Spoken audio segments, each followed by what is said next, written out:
Good day, everyone. My name is Cynthia Ibuenga, BSED English 2, from SC 15, Bicol. Today, I will narrate to you the story of Goldilocks and the Three Bears. Goldilocks and the Three Bears. Once upon a time, there were three bears who lived in a cottage in the wood. A great big father bear and middle-sized mother bear and a little tiny baby bear. Each of the bear had a bowl for porridge. There was a great big bowl, a middle-sized bowl, and a little tiny bowl. Each of the bear had a comfortable chair to sit in. There was a great big chair, a middle-sized chair, and a little tiny chair. And each of the bear had a warm bed to sleep in. There was a great big bed, a middle-sized bed, and a little tiny bed. One morning, the three bear sat down to their breakfast of porridge. Ouch! It's too hot. The porridge is too hot. The porridge is too hot. I know what we can do. While we're waiting for the porridge to cool, we can go for a walk, said Baby Bear. That's fine idea, my dear, said the Father Bear. Well, look who's taken an early morning stroll. Mr. Bear and his Messieurs and son, a fine family indeed. Meanwhile, not far away, another family was rising to start the day. Goldilocks, wake up! Breakfast is ready. Now where is that child? Who wants breakfast? I think I'll go pick some flowers for Mommy instead. Then she won't be angry with me. Gone again without eating someday. Goldilocks is going to have to learn to obey me. But Goldilocks didn't think she really being naughty. Mommy's favorite flower. She'll be happy when she sees this. Soon Goldilocks forgot all about the flowers. I wonder where this path goes. I've never been in the woods before. Why, here comes little Goldilocks who live on Apple Road. She shouldn't be here in this wood. Do you think we ought to tell her mother? No, but I think we better keep an eye on her. She might get into mischief. But now Goldilocks didn't think that breakfast was a bad idea. After all, she was hungry. Something smells good. It comes from that cute little house. I wonder who lives there. No one answered my knock. Maybe they are asleep. Do you think that a nice thing for a young lady to do? No, indeed. Door is open, and someone must have home.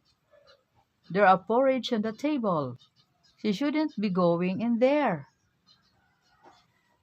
I'm so hungry. I think I could eat all three bowls of porridge. I'll try the great big one first. She eating Mr. Bear breakfast, and she wasn't even invited. It's too hot. Would you eat someone porridge without being asked? Of course not. I don't like porridge. I'll try this middle-sized bowl. Oh no, this is too cold. There isn't much in this little tiny bowl. But this tastes just right. I'm afraid she's finishing it. That was good. Poor little bear, he won't have a bite of breakfast. Now what she's up to? She's going into the parlor.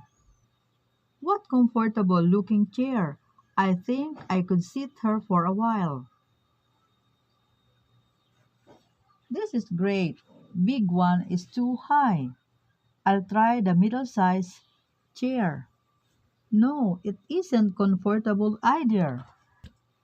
It's much too wide. This little chair is just right. She's too heavy for that little chair. It won't hold her very long. Crack! The chair broke. Is she hurt? Not a bit. Where is she going now? I wonder what's upstairs. Oh, I am sleepy. I walked so far this morning. I'll think I'll just a little nap. I only sleep a few winks, then I'll go home. Hurry, she's about to start again. Oh, this great bed is too hard. I'll try the next one. Someone has been eating my porridge, and Miss was eating it all up. There's nothing to do but make a new pot of porridge, but who could have been here? I can't imagine, dear. Your brother isn't due to arrive until next week. See how angry they are, and they haven't seen the chairs yet, and they haven't been upstairs yet.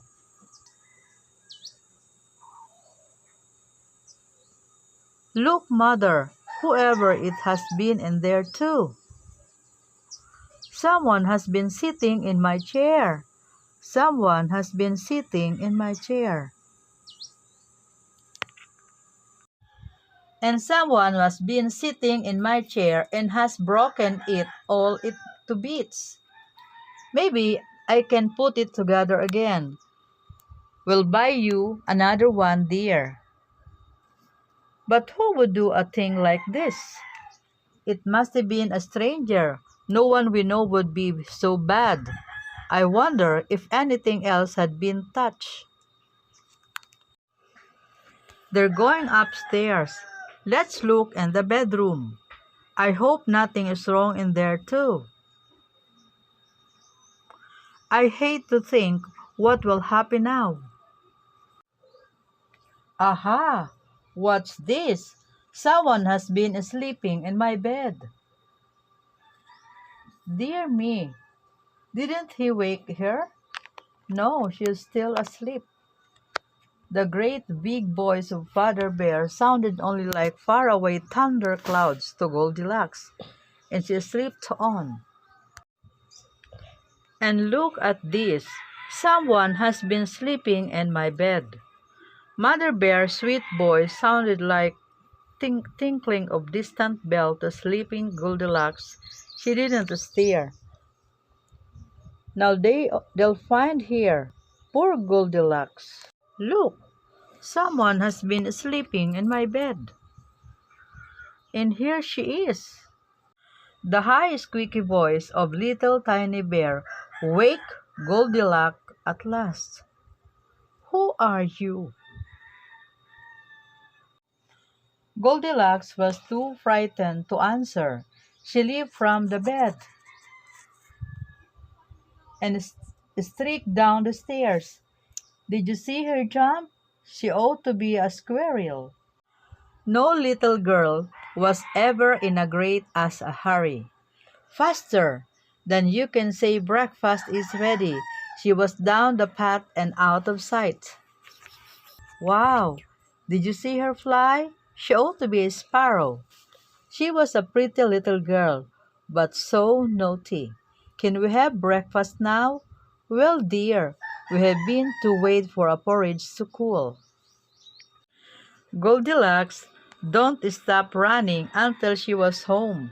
She was so frightened by what happened and so ashamed of what she had done that she cried as she told her mother the story. I'm so sorry, Mother. Of course you are, dear. And you are going to apologize to the bear. Let me see. Maybe this sparrow can help. Her mother sat right down and wrote a letter note. Please take this to the house of the three bears. A few moments later, well, isn't that nice? We're going out for breakfast.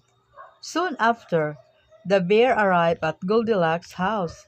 "I'm sorry, I upset your house and I promise never to do it again." At that moment, they were too hungry to talk very much, but it wasn't long before they became the best of friends. The end.